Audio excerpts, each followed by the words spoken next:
महाराष्ट्र जहां विधानसभा चुनाव की सरगर्मी बढ़ती हुई नजर आ रही है, इसी विधानसभा चुनाव को लेकर महाराष्ट्र में मनोज जरांगे ने बड़ा ऐलान कर दिया है। चुनाव में अपने प्रत्याशी नहीं उतारेंगे, ये कहना है मनोज जरांगे का। कल 20 से 25 मराठा उम्मीदवार उतारने का ऐलान किया था मनोज जरांगे ने। महाराष्ट्र में बड़े मराठा नेता हैं मनोज जरांगे, आप जानते हैं। मराठाओं के लिए आरक्षण के लिए आंदोलन मनोज जरांगे कर चुके हैं। अपनी भूख हड़ताल को लेकर सुर्खियों में मनोज जरांगे रहे हैं और कल तक 20 से 25 उम्मीदवार उतारने की बात कर रहे थे, लेकिन अब बड़ा ऐलान मनोज जरांगे ने किया है। चुनाव में अपने प्रत्याशी मनोज जरांगे नहीं उतारेंगे।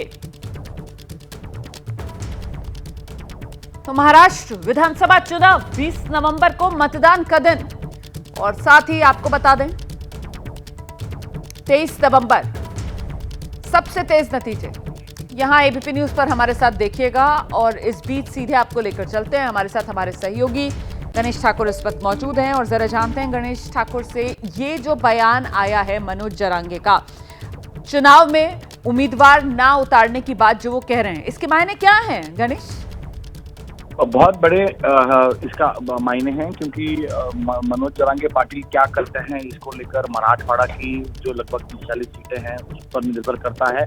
और इसके अलावा पूरे महाराष्ट्र में जो मराठा समाज है, जिनके हीरो बन के ये उभर कर आ रहे हैं। आपको बता दें कि लोकसभा में जो महाविकास आघाड़ी को फायदा हुआ था वो मनोज जरांगे की भूमिका को लेकर हुआ था, क्योंकि anti BJP stand Manoj Jarange लेते हैं। ऐसे में मराठा समाज पूरी तरह से एनडीए के साथ दिखा था और उसकी बड़ी वजह थी मनोज जरांगे पाटिल। तो ऐसी उम्मीद जताई जा रही थी अगर मनोज जरांगे पाटिल खड़े रहते हैं तो मराठा समाज के वोट बटेंगे कटेंगे और उसका फायदा भाजपा, शिवसेना, शिंदे गुट और अजित पवार को होगा, लेकिन वैसा दिख नहीं रहा। और आपको बता दें कि चुनाव उनका कारण ये था चुनाव नहीं लड़ने का, क्योंकि कल तक मनोज जरांगे पाटिल कह रहे थे कि 20 से 25 सीटें हम लड़ेंगे, लेकिन आज उन्होंने प्रेस कॉन्फ्रेंस में अभी ये बताया है कि उन्हें मुस्लिम और दलित समाज की तरफ से जो सूची आनी थी वो आई नहीं।